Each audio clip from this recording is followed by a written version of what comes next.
नमस्कार, जय जोहार।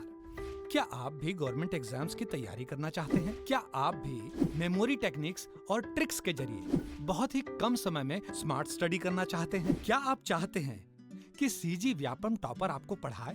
तो डाउनलोड करिए योगेंद्र साहू क्लासेस ऐप। यहाँ 10 से अधिक गवर्नमेंट एग्जाम्स क्रैक करने वाले और सीजी व्यापम टॉप करने वाले योगेंद्र सर सीजीपीएससी और सीजी व्यापम के अंतर्गत होने वाले सभी एग्जाम्स की तैयारी कराएं। तो डाउनलोड करिए Yogendra Sahu classes app to be the best, learn from the best.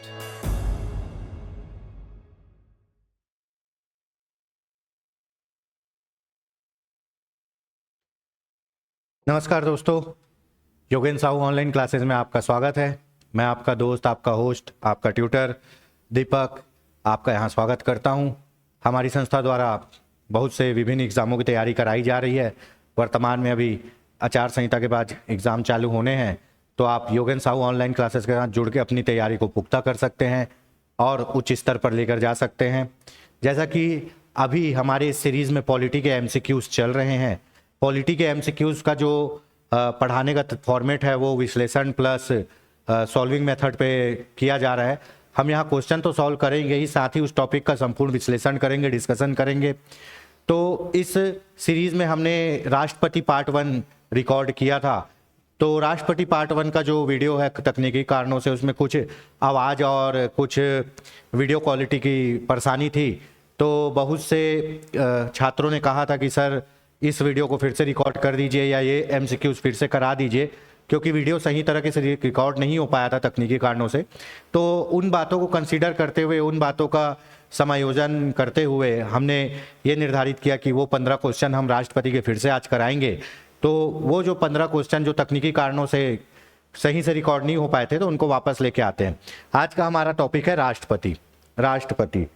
देखिए, राष्ट्रपति एक बहुत महत्वपूर्ण टॉपिक है। इससे क्वेश्चन एग्जाम में आने ही आने हैं, ये 1,00,000% श्योर है। काफ़ी अच्छा टॉपिक है और हमारे संविधान में एक प्रमुख पद भी है राष्ट्रपति। हमारे संविधान में एक प्रमुख पद भी है राष्ट्रपति, जो पूरी सरकार व्यवस्था का केंद्र बिंदु है। ठीक है, तो जैसे जैसे क्वेश्चन की ओर बढ़ेंगे वैसे वैसे विश्लेषण होगा। तो चालू करते हैं। पहला क्वेश्चन, निम्न में से कौन भारतीय गणतंत्र का प्रमुख है? भारतीय गणतंत्र का प्रमुख है। तो देखिए, दो चीजें आप पढ़े होंगे। एक पढ़े होंगे लोकतंत्र, दूसरा होगा गणतंत्र।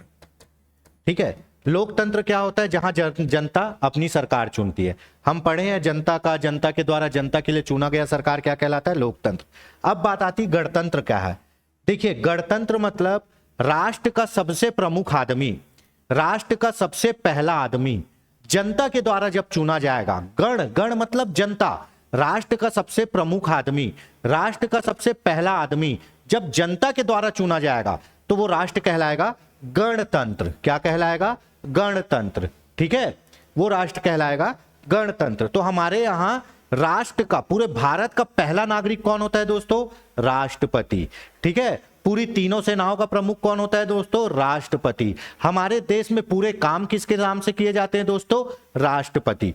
तो भारतीय गणतंत्र का प्रमुख कौन है हमारे यहाँ? भारतीय गणतंत्र का प्रमुख है भारत का राष्ट्रपति। तो इसका ऑप्शन होगा, आंसर का ए, ऑप्शन ए होगा। ठीक है, उसके बाद दूसरा क्वेश्चन देखते हैं। नीचे दो वक्तव्य दिए हैं, इनको पढ़ते हैं। संघीय कार्यपालिका का प्रमुख भारत का राष्ट्रपति होता है। राष्ट्रपति शक्तियों की कोई सीमा नहीं है। देख लीजिए क्वेश्चन। ठीक है,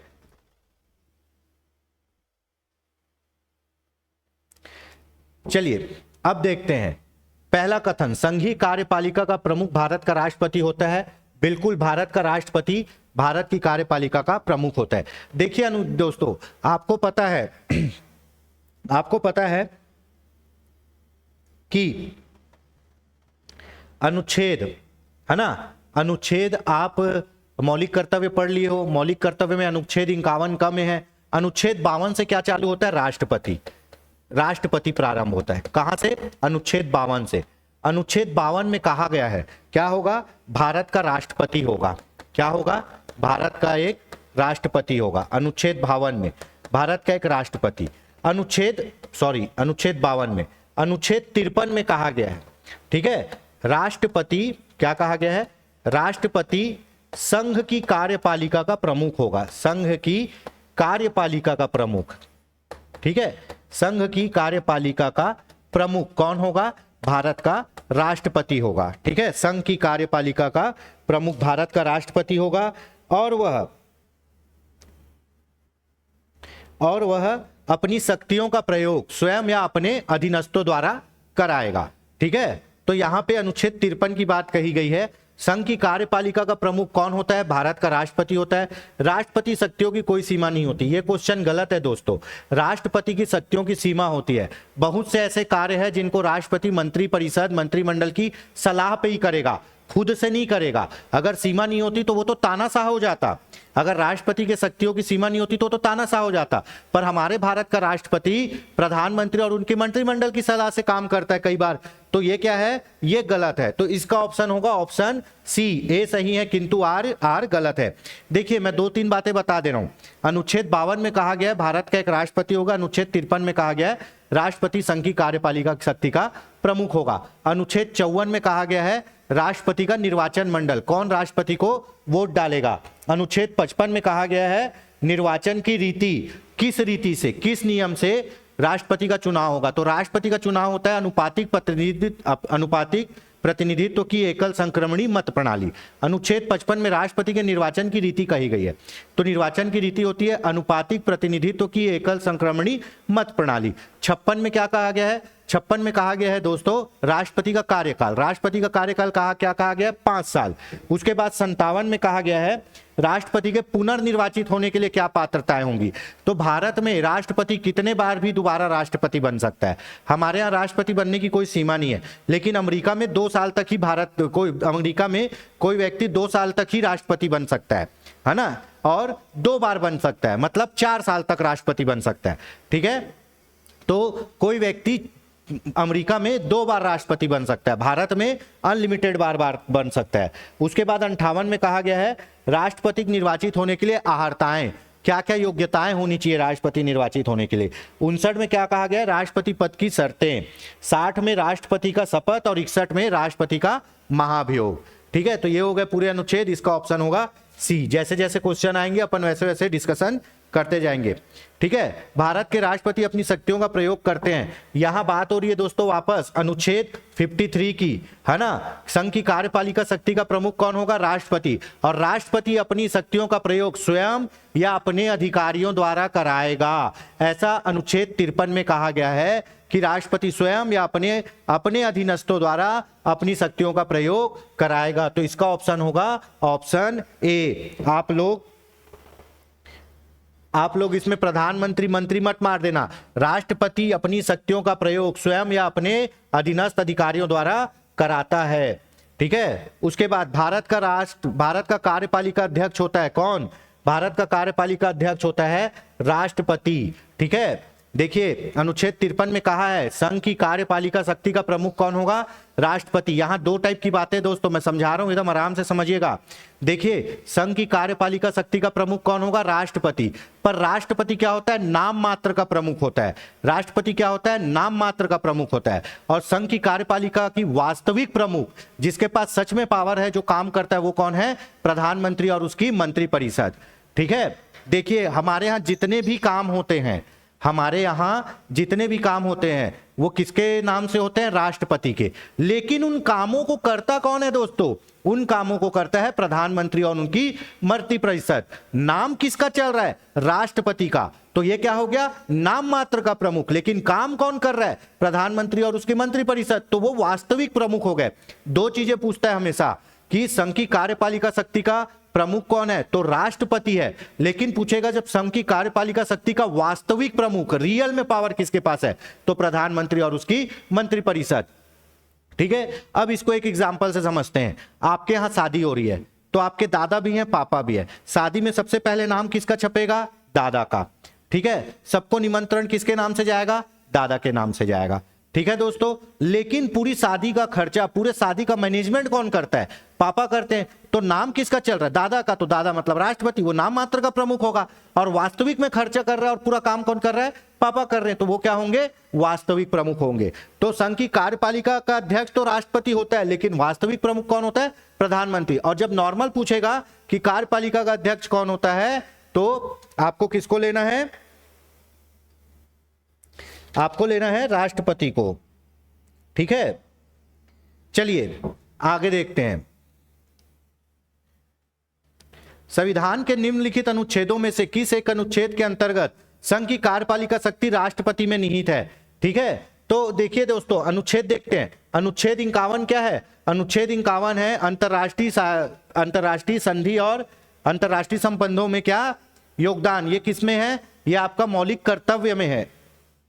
ये आपके राज्य के नीति निर्देशक तत्व में, राज्य के नीति निर्देशक तत्व में। 52 में क्या कहा गया है? 52 में कहा गया है भारत का राष्ट्रपति, भारत का क्या होगा? एक राष्ट्रपति होगा, भारत का एक राष्ट्रपति होगा। ठीक है, अनुच्छेद 53 में ही कहा गया है क्या? संघ की कार्यपालिका शक्ति, संघ की कार्यपालिका का प्रमुख कौन होगा? राष्ट्रपति होगा। और वो अपनी शक्ति का प्रयोग अपने द्वारा या अपने अधीनस्थों द्वारा कराएगा।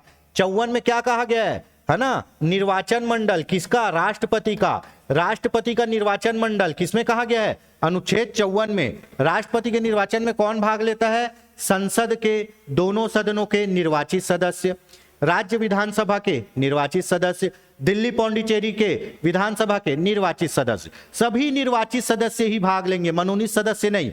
ठीक है, कहां के? संसद के दोनों सदन, लोकसभा और राज्यसभा के निर्वाचित सदस्य, सभी राज्यों की विधानसभा के निर्वाचित सदस्य, दिल्ली और पौंडीचेरी के क्या? विधानसभा के निर्वाचित सदस्य। ठीक है, तो निर्वाचन मंडल है ना।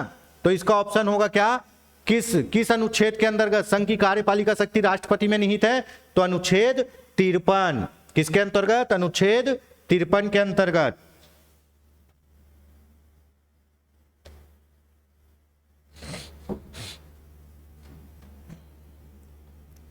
चलिए दोस्तों, अगला क्वेश्चन देखते हैं। वह राष्ट्र का प्रतिनिधित्व करता है परंतु राष्ट्र का नेतृत्व नहीं करता, यह उक्त निम्न में से किस पर लागू होता है? अभी अपन डिस्कशन किए हैं दोस्तों, भारत का राष्ट्रपति क्या होता है? नाम मात्र का प्रमुख होता है। संघ की कार्यपालिका शक्ति का नाम मात्र, केवल नाम चलेगा, केवल नाम।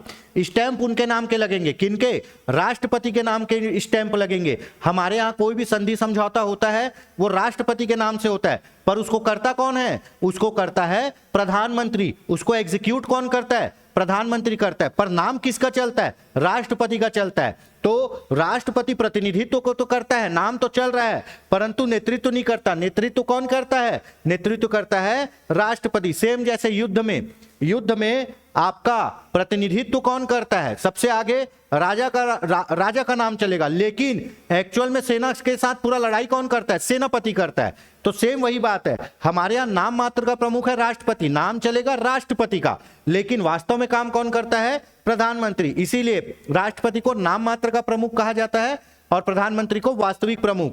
तो यह किस पर लागू होता है? बी, राष्ट्रपति पर।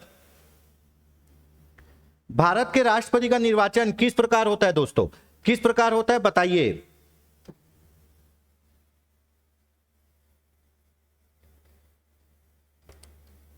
ठीक है, इसका ऑप्शन होगा ऑप्शन डी। भारत के राष्ट्रपति का निर्वाचन होता है अप्रत्यक्ष मतदान से। ठीक है, देखिए मतदान दो टाइप के होते हैं। एक होता है प्रत्यक्ष मतदान, जिसमें जनता जाके वोट डाले, वो मतदान है प्रत्यक्ष। तो प्रत्यक्ष मतदान किसका होता है? आपके लोकसभा का होता है, विधानसभा का होता है, उसके बाद ग्राम पंचायत का होता है, पार्षदों का होता है, नगर निगम का। ये होते हैं प्रत्यक्ष मतदान, जिसमें जनता जाती है, फेस टू फेस जाती है। ठीक है, अप्रत्यक्ष मतदान जिसमें जनता वोट नहीं डालती, जनता के चुने हुए लोग वोट डालते हैं।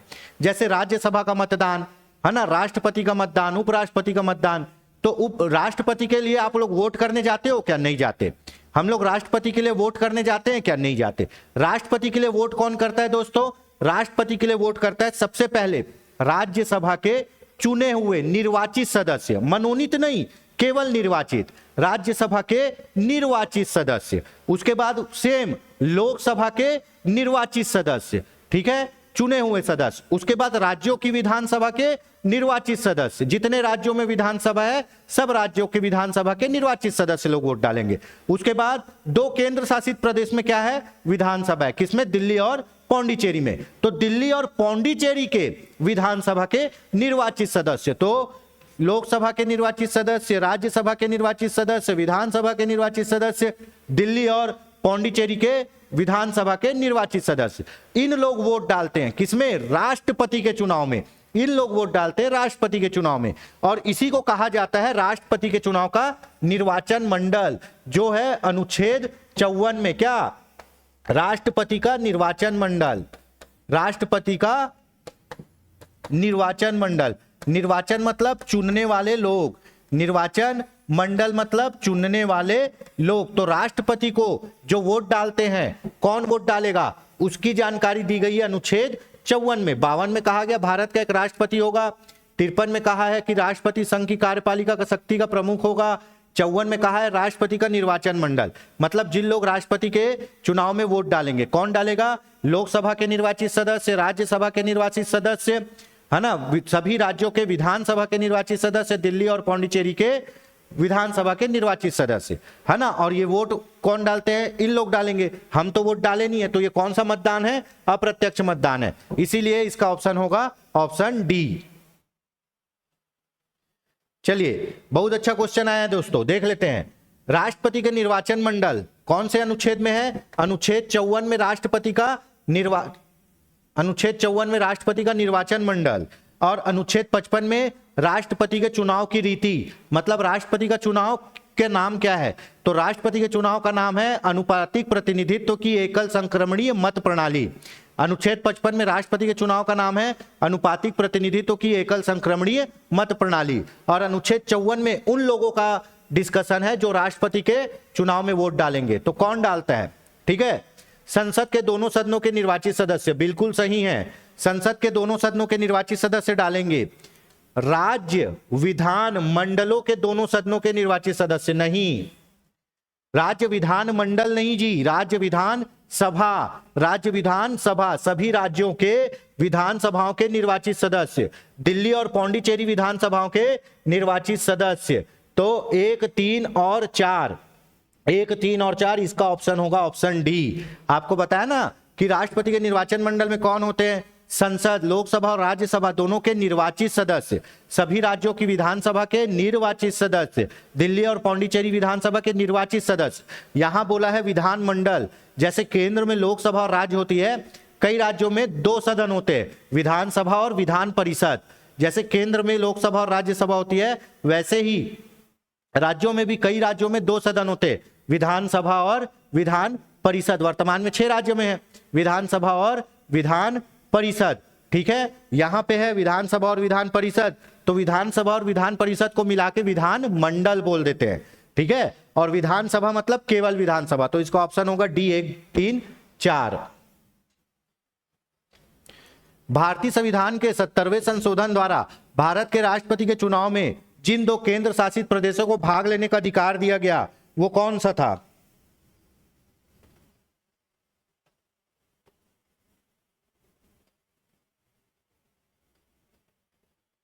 बताइए दोस्तों।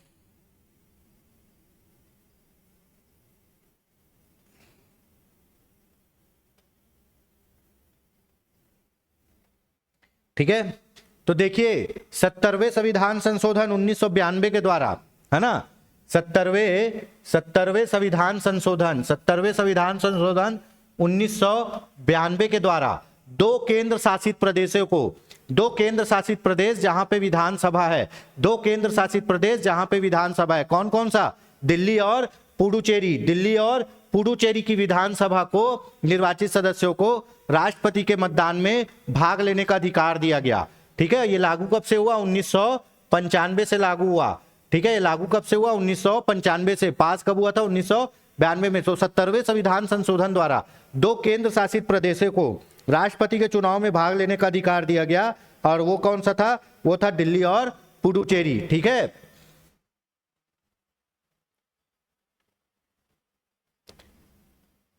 निम्नलिखित में से कौन राष्ट्रपति के चुनाव प्रकरण के लिए सही नहीं है? पदस्थ राष्ट्रपति की पदावधि से पूर्व उत्तराधिकारी का चुनाव अवश्य हो जाना चाहिए। ठीक है, देखिए दोस्तों, ये बिल्कुल सही है। हमारा राष्ट्रपति अनुच्छेद 56 के अनुसार हमारे राष्ट्रपति का कार्यकाल कितना होता है? 5 साल। पद ग्रहण करने की तिथि से 5 साल तक हमारा राष्ट्रपति पद पर रहता है। ठीक है, अनुच्छेद 56 में बताया गया है कितने साल तक? 5 साल तक। तो जब नया राष्ट्रपति आएगा, जब पहले वाले राष्ट्रपति का 5 साल पूरा होने वाला है, उससे पहले ही, पहले राष्ट्रपति का 5 साल पूरा होने वाला है, उससे पहले ही क्या होता है? चुनाव करा के रख लिया जाता है, ताकि जैसे ही कार्यकाल खत्म हुए दूसरे आदमी को पद पर बैठा दिया जाए।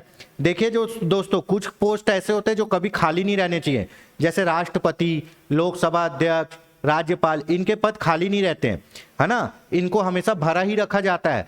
तो अगर पहले राष्ट्रपति का कार्यकाल खत्म होने वाला है, उससे पहले ही नए राष्ट्रपति का चुनाव करा के रख लिया जाता है, तो ये सही है।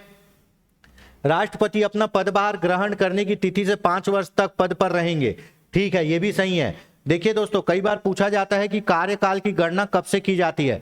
कोई भी चुनाव में, फिर से बोल रहा हूं, कोई भी चुनाव में कार्यकाल कब प्रारंभ होता है? जिस दिन इंसान पद की शपथ लेगा, है ना। अगर जीता हुआ प्रत्याशी जीता हुआ है, उस दिन से उसका कार्यकाल नहीं चालू होता। उसका कार्यकाल कब से चालू होगा? जिस दिन वो पद की शपथ लेगा, उस दिन माना जाएगा वो पद पर बैठ गया है, और जिस दिन पद पर बैठेगा उस दिन से 5 साल तक।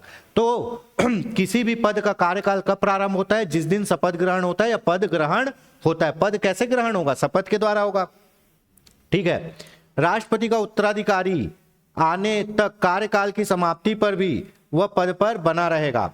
ठीक है, ये भी सही है। राष्ट्रपति का उत्तराधिकारी आने तक कार्यकाल की समाप्ति पर भी वह पद पर बना रहेगा। जैसा कि मैंने आपको बताया कि एक राष्ट्रपति का कार्यकाल 5 साल रहता है। 5 साल खत्म होने के पूर्व ही चुनाव करवा के रख लेता है, और नए आदमी को राष्ट्रपति, जैसे ही कार्यकाल खत्म होगा, नए आदमी को राष्ट्रपति बना देगा। कई बार परिस्थिति ऐसी हो गई कि 5 साल पूरे होने के पहले चुनाव ही नहीं हो पाया, तो क्या होगा? पुराना राष्ट्रपति 5 साल खत्म होने के बाद भी पद पर बना रहेगा, क्योंकि पद को खाली नहीं छोड़ सकते। राष्ट्रपति का पद कभी खाली नहीं रहता, पद पर हमेशा कोई ना कोई रहेगा जब तक नया राष्ट्रपति ना आ जाए, भले कार्यकाल क्यों ना पूरा हो जाए। ये हो गया। तीसरा है, निर्वाचक मंडल के अपूर्ण होने के आधार पर राष्ट्रपति का चुनाव स्थगित किया जा सकता है। यह गलत है दोस्तों, यह हमेशा पूछता है। ठीक है, सही क्या नहीं है? यही गलत है। ठीक है, राष्ट्रपति के निर्वाचन मंडल अपूर्ण होने पर उसके चुनाव को स्थगित नहीं किया जा सकता। अब निर्वाचन मंडल कैसे अपूर्ण? अब मान लो राष्ट्रपति का चुनाव चल रहा है। ठीक है, अब राष्ट्रपति का चुनाव चल रहा है और किसी राज्य की विधानसभा भंग हो गई है, किसी राज्य की विधानसभा भंग हो गई है, तो वहां के लोग अब राष्ट्रपति के चुनाव में वोट नहीं डालेंगे। ठीक है, या फिर राष्ट्रपति का चुनाव चल रहा है, तो किसी विधानसभा में 2-3 लोग, विधानसभा सदस्य लोग त्यागपत्र दे दिए हैं, संसद में 2-3 लोग त्यागपत्र दे दिए हैं, और उनका स्थान खाली है, तो अब वो लोग तो वोट डालेंगे नहीं जिन लोग त्यागपत्र दिए हैं, है ना। तो ये बोल के राष्ट्रपति के चुनाव को नहीं रोका जा सकता कि भैया वो सीट खाली है विधानसभा या लोकसभा की, जिन लोग वोट डालने वाले हैं उन लोग अभी पद पर नहीं है, इसीलिए ये चुनाव अवैध है। तो ये बात नहीं की जा सकती। राष्ट्रपति का निर्वाचन मंडल अपूर्ण होने पर, मान लो कहीं पे विधानसभा नहीं है, या कहीं पे विधानसभा कुछ सदस्य नहीं है, कहीं पे लोकसभा के कुछ सदस्य नहीं है, तो लोग वोट नहीं डाल पाएंगे, कम लोग वोट डाल पाएंगे। तो इस आधार पर राष्ट्रपति के चुनाव को आप स्थगित नहीं करा सकते कि इनका निर्वाचन मंडल पूरा नहीं है, निर्वाचन मंडल में अभी इतने लोग कम हैं, ये सोच के आप चुनाव को नहीं रोक सकते। और राष्ट्रपति के चुनाव में अगर कुछ लफड़ा होता है, कोई प्रॉब्लम है, तो आपको कंप्लेन कहां करनी है? आपको कंप्लेन करने की एकमात्र जगह है, वो है सर्वोच्च न्यायालय। मैं अभी भी बता दे रहा हूं दोस्तों, राष्ट्रपति के चुनाव में अगर कुछ लफड़ा होता है, कोई भी प्रॉब्लम होती है, तो कंप्लेन कहां करेंगे? सर्वोच्च न्यायालय में। और सर्वोच्च न्यायालय चुनाव आयोग से परामर्श करके अपना निर्णय देगा, और सर्वोच्च न्यायालय चुनाव आयोग से परामर्श करके अपना निर्णय देगा, और सर्वोच्च न्यायालय का डिसीजन जो देगा वो क्या होगा? वो मान्य होगा। ठीक है, फाइनल होगा, उस पर और कोई बहस नहीं होगी। सर्वोच्च न्यायालय का वो डिसीजन अंतिम होगा, और डिसीजन सर्वोच्च न्यायालय कैसे देगा? चुनाव आयोग से परामर्श करके। ठीक है, तो इसका आंसर क्या होगा? इसका आंसर ये गलत है, इसका आंसर होगा ऑप्शन डी। इसका आंसर होगा ऑप्शन डी। चलिए आगे देखते हैं। भारत के राष्ट्रपति के उम्मीदवार के प्रस्ताव का अनुसमर्थन किया जाना चाहिए कम से कम कितने लोगों द्वारा? ठीक है, कितने लोगों द्वारा बताइए।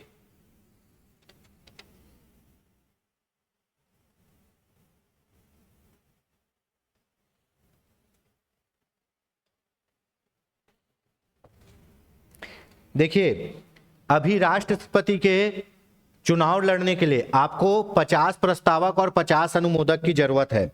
अभी राष्ट्रपति के चुनाव लड़ने के लिए आपको 50 प्रस्तावक और 50 अनुमोदक की जरूरत है। ठीक है, यहां पे नहीं दिया है, 10 था, इसी 10 को कितना किया गया है? 50।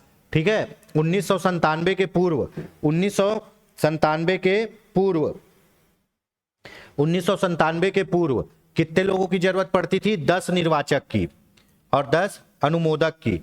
कितनी? 10। कब? 1997 के पूर्व 10 निर्वाचक और 10 अनुमोदक की जरूरत पड़ती थी। फिर बदल के उसको 1997 के बाद कितना कर दिया गया? वो संख्या को कर दिया गया 50, है ना। अब 50 प्रस्तावक और 50 अनुमोदक की जरूरत पड़ती है। टोटल कितने लोगों की? 100 लोगों की। तो देखिए दोस्तों, ये प्रस्तावक और अनुमोदक कहां से होंगे? ये होंगे निर्वाचन मंडल से, राष्ट्रपति के निर्वाचन मंडल से। कितने लोग चाहिए आपको? 100 लोग चाहिए, जो आपका नाम बोले कि हम इस आदमी को राष्ट्रपति का चुनाव लड़ाना चाहते हैं, और फिर 50 अगले बोले हम इस 50 का, जिन लोग नाम बढ़ा रहे हैं उनका समर्थन करेंगे। तो पहले क्या है, कोई भी आदमी राष्ट्रपति का चुनाव लड़ लेता था, है ना। तो ये तो गलत बात है, काबिल आदमी लड़ना चाहिए। तो क्या किया गया? अब कहा गया कि राष्ट्रपति के चुनाव को फॉर्म भरने के लिए, राष्ट्रपति के चुनाव के फॉर्म भरने के लिए, चुनाव लड़ने के लिए आपको 50 प्रस्तावक और 50 अनुमोदक की जरूरत पड़ेगी। प्रस्तावक कौन? जो आल बोले कि हम, प्रस्तावक लोग क्या बोलेंगे? हम क्या करते हैं? हम इस आदमी का नाम प्रपोज करते हैं कि ये आदमी राष्ट्रपति का चुनाव लड़े। प्रस्तावक क्या करेगा? प्रस्तावक बोलेगा कि हम इस आदमी का नाम प्रपोज करते हैं जो राष्ट्रपति का चुनाव लड़ेगा। और वो 50 के बाद अगले 50 क्या बोलेंगे? कि हम 50 लोग इस बात का समर्थन करते हैं कि ये आदमी को चुनाव लड़ाना है। मतलब 100 लोग चाहिए, 5 आपके नाम को प्रपोज करने वाले, 50 आपके नाम को प्रपोज करने वाले और 50 उसको सपोर्ट करने वाले। और ये लोग कौन होंगे? ये लोग आपके निर्वाचन मंडल से, राष्ट्रपति के निर्वाचन मंडल से होने चाहिए। और राष्ट्रपति के निर्वाचन मंडल में कौन है? लोकसभा के सदस्य निर्वाचित, राज्यसभा के सदस्य निर्वाचित, विधानसभा के सदस्य निर्वाचित, दिल्ली और पौंडीचेरी विधानसभा के सदस्य निर्वाचित। मतलब आपको 100 सांसद या विधायक की जरूरत है राष्ट्रपति का चुनाव लड़ने के लिए। तो सामान्य आदमी लड़ पाएगा क्या? भाई कोई सांसद या विधायक आपको क्यों सपोर्ट करेगा? वो तो अपनी पार्टी के आदमी को सपोर्ट करेगा ना। इसीलिए जब भी राष्ट्रपति का चुनाव होता है तो देखना 2 ही उम्मीदवार रहेंगे, एक बीजेपी का और एक कांग्रेस का, क्योंकि इन्हीं के पास सबसे ज्यादा सांसद होते हैं। तो राष्ट्रपति के चुनाव लड़ने के लिए कितने प्रस्तावक और अनुमोदक की जरूरत है? 50 प्रस्तावक और 50 अनुमोदक की जरूरत है। यहां प्रस्तावक पूछा है तो 50। ठीक है, भारतीय राष्ट्रपति के विषय में निम्नलिखित कथनों पर विचार करिए।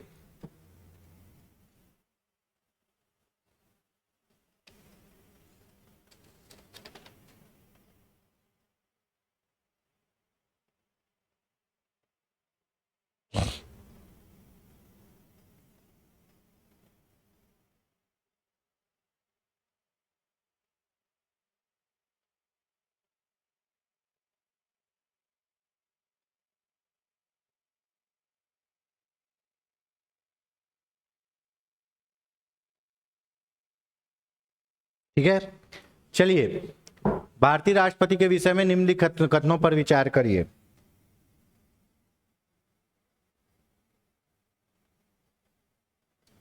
देख लिए, इसमें पूछा है भारत के राष्ट्रपति के लिए क्या क्या चाहिए, है ना। तो भैया देख लीजिए, भारत के राष्ट्रपति के लिए चाहिए सबसे पहले क्या? भारत का नागरिक हो। भारत के राष्ट्रपति के लिए, है ना, क्या चाहिए? पहले भारत का नागरिक हो। भारत के राष्ट्रपति की अर्हताएं किसमें बताया गया है? कौन से अनुच्छेद में? अनुच्छेद 58 में। अनुच्छेद 58 में भारत के राष्ट्रपति के लिए अर्हताएं बताई गई है। ठीक है, ठीक है। अनुच्छेद 58 में भारत के राष्ट्रपति के लिए अहर्ताएं बताई गई है।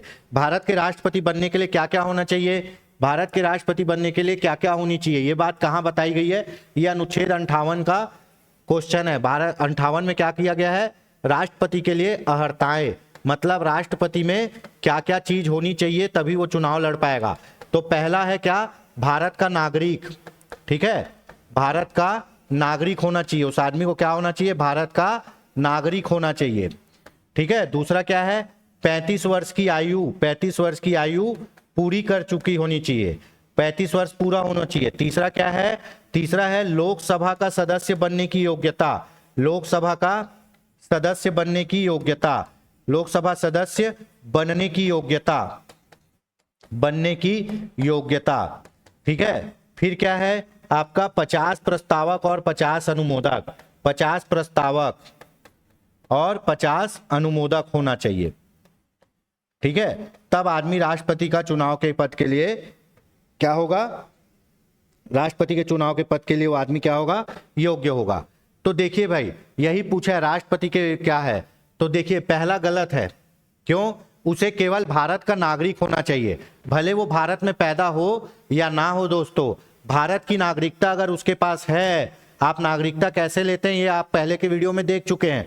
अगर जो आदमी भारत के राष्ट्रपति का चुनाव लड़ना चाहता है, अगर कोई आदमी भारत के राष्ट्रपति का चुनाव लड़ना चाहता है तो उसे केवल भारत का नागरिक होना जरूरी है। डजंट मैटर है कि वो भारत में जन्मा है या नहीं जन्मा है, अगर उसके पास भारत की नागरिकता है तो वो चुनाव लड़ सकता है। तो यहां लिखा है उसे भारत का जन्मा नागरिक होना चाहिए, नहीं। 35 साल की आयु पूरी कर लेनी चाहिए, यहां दिया हुआ है 35 साल की आयु, हाँ पूरी कर लेनी चाहिए। उसे संसद का सदस्य निर्वाचित होने की योग्यता रखनी चाहिए, गलत। उसे संसद का सदस्य नहीं दोस्तों, संसद में 3 लोग आ जाते हैं, राष्ट्रपति, राज्यसभा, लोकसभा। तो उसे संसद का सदस्य नहीं, उसे किसका, लोकसभा का, किसका, लोकसभा का सदस्य बनने की योग्यता होनी चाहिए। तो इसमें ऑप्शन क्या है, बी, केवल 2 सही हैं। यहाँ क्वेश्चन को बहुत जबरदस्त टाइप से घुमाया है दोस्तों। उसे भारत का जन्मा नागरिक होना चाहिए बोल रहा है। राष्ट्रपति या भारत के किसी भी पद पर रहने के लिए कोई जरूरी नहीं है कि आप भारत में पैदा हो, जरूरी ये है कि आपके पास भारत की नागरिकता हो, चाहे आप भारत में पैदा हुए हो या ना हो। 35 साल की आयु पूरी करनी चाहिए, तो नॉर्मल सी बात है, भारत का नागरिक होना ही चाहिए, है ना। संसद का सदस्य बोल रहा है दोस्तों, संसद का सदस्य नहीं दोस्तों, केवल लोकसभा का सदस्य बनने की योग्यता होनी चाहिए। संसद में लोकसभा, राज्यसभा भी आ जाते हैं, तो इसका ऑप्शन होगा बी। एक संसद अथवा विधानसभा का सदस्य राष्ट्रपति निर्वाचित हो सकता है, परंतु इसमें बोल रहा है कोई आदमी भारत का राष्ट्रपति बन सकता है, चाहे वो सांसद हो या विधानसभा का सदस्य हो। तो कैसे बन सकता है, चुनाव लड़ने से पूर्व उसे अपनी पद से त्याग पत्र देना होगा, नहीं, चुनाव लड़ने से पूर्व नहीं देना होगा भैया। क्या पता चुनाव लड़ने से पूर्व त्याग पत्र दिए, राष्ट्रपति का भी चुनाव हार गए और इधर से भी ये पद गया, तो नहीं, पद पर रहते ही चुनाव लड़ा जाता है, पर चुनाव लड़ने से पूर्व कोई त्याग पत्र नहीं देखता। अपने निर्वाचन से 6 माह के अंदर अपनी सदस्यता छोड़नी होगी, नहीं, जैसे ही आप निर्वाचित होगे, जैसे ही आप पद ग्रहण करोगे, वैसे ही सदस्यता छोड़नी होगी, ठीक है। संसद के लिए कितना है, संसद के लिए मेरे ख्याल से 5 दिन है, और विधानसभा के लिए कितना है, 10 दिन है, ठीक है।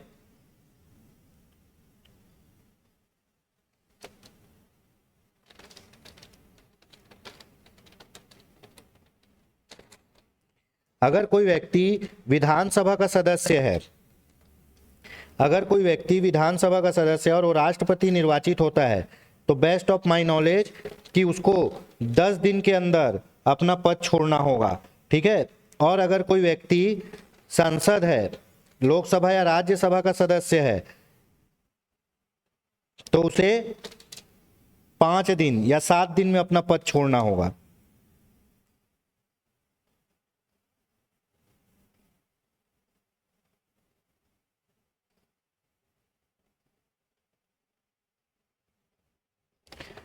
ठीक है, तो ये होगा, तो 6 माह के अंदर नहीं, ये गलत होगा। निर्वाचित होने के तुरंत उपरांत अपनी सदस्यता छोड़नी होगी, ठीक है। तो निर्वाचित होने के तुरंत उपरांत अपनी सदस्यता छोड़नी होगी, क्या ये सही है, बताइए।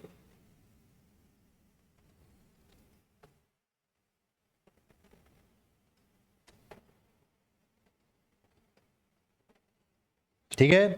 उसके बाद एक सांसद चुनाव लड़ सकता है परंतु विधानसभा का सदस्य नहीं, ये भी गलत है। विधानसभा का सदस्य भी लड़ सकता है भैया राष्ट्रपति का चुनाव, सांसद भी लड़ सकता है। तो चुनाव लड़ने से पूर्व तो नहीं छोड़ेगा, क्या पता इधर भी हार जाए उधर भी आ जाए, 6 माह तक दोनों पद पे नहीं रहेगा। निर्वाचित होने के जैसे ही निर्वाचित हुआ, पद ग्रहण किया, उसे तुरंत अपनी सदस्यता छोड़नी होगी। मान लो अगर कोई व्यक्ति सांसद है और राष्ट्रपति बनता है तो निर्वाचित होने पर सदस्यता छोड़ेगा, विधानसभा का सदस्य वो भी निर्वाचित होने पर सदस्यता छोड़ेगा। ठीक है, चलिए अगला क्वेश्चन देखते हैं।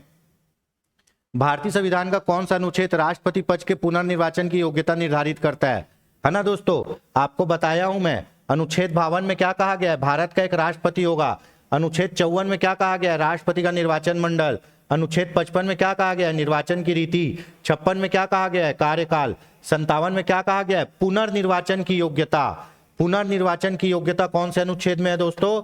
अनुच्छेद 57 में है क्या, पुनर्निर्वाचन की योग्यता। ठीक है, तो इसका ऑप्शन होगा ऑप्शन डी। ठीक, चलिए देखते हैं। अगर भारत के राष्ट्रपति के चुनाव में कोई विवाद है तो इस विवाद को सौंपा जा सकता है। तो दोस्तों इस पे बात हो चुकी है। अगर भारत के राष्ट्रपति के चुनाव में कोई विवाद होता है तो वो विवाद का फैसला कौन करेगा? सर्वोच्च न्यायालय करेगा। और सर्वोच्च न्यायालय किसकी सहायता, किसका परामर्श लेगा? चुनाव आयोग की। और चुनाव आयोग की परामर्श लेके अगर सर्वोच्च न्यायालय फैसला देता है तो वो फैसला क्या होगा? अंतिम होगा, वही फाइनल फैसला होगा। तो आपके भारत के राष्ट्रपति उपराष्ट्रपति के चुनाव का फैसला कौन करता है? सर्वोच्च न्यायालय। और सांसद और विधायक के चुनाव का फैसला कौन करता है? हाई कोर्ट करता है। सांसद और विधायक के फैसले हाई कोर्ट करेगा। उसके बाद आपके भारत के राष्ट्रपति और उपराष्ट्रपति के चुनाव में कोई विवाद है तो उसका फैसला कौन करेगा? सर्वोच्च न्यायालय। सर्वोच्च न्यायालय कैसे करेगा? चुनाव आयोग के परामर्श से, पर सर्वोच्च न्यायालय का फैसला अंतिम होगा। दोस्तों ये वो 15 क्वेश्चन थे जो पहले भी रिकॉर्ड किए जा चुके थे, परंतु खराब आवाज और तकनीकी प्रॉब्लम के कारण, वीडियो अटक अटक के चलने के कारण फिर से इसको रिकॉर्ड किया गया। दोस्तों इसमें एक क्वेश्चन का आंसर थोड़ा सा गलत हो गया था, वो भी देख लेते हैं। ठीक है,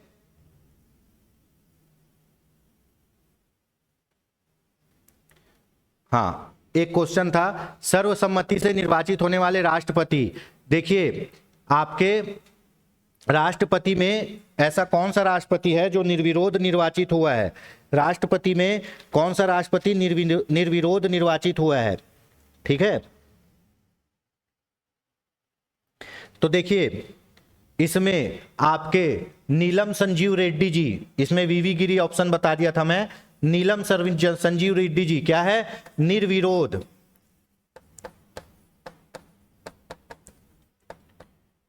निर्विरोध निर्वाचित होने वाले एकमात्र राष्ट्रपति कौन थे?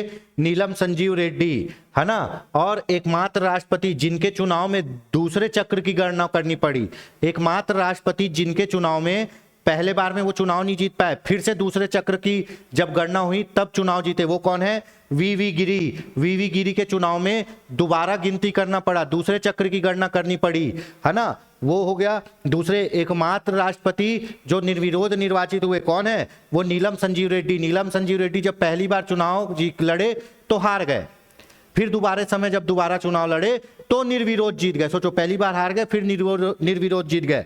तो निर्विरोध निर्वाचित होने वाले राष्ट्रपति कौन है? आज तक भारत में एकमात्र कौन है? नीलम संजीव रेड्डी। इनके अगेंस्ट में उस साल कोई चुनाव लड़ा ही नहीं, तो वो कौन है? नीलम संजीव रेड्डी। निर्विरोध, कोई अपोजिट नहीं था, कोई चुनाव नहीं लड़ा।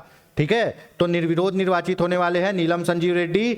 और ऐसे राष्ट्रपति जिनके चुनाव में दूसरे चक्र की गणना करनी पड़ी वो है वीवी गिरी। इसमें क्या होगा? दूसरे चक्र की गणना, दूसरे चक्र की गणना करनी पड़ी। किसमें? वीवी गिरी में दूसरे चक्र की गणना।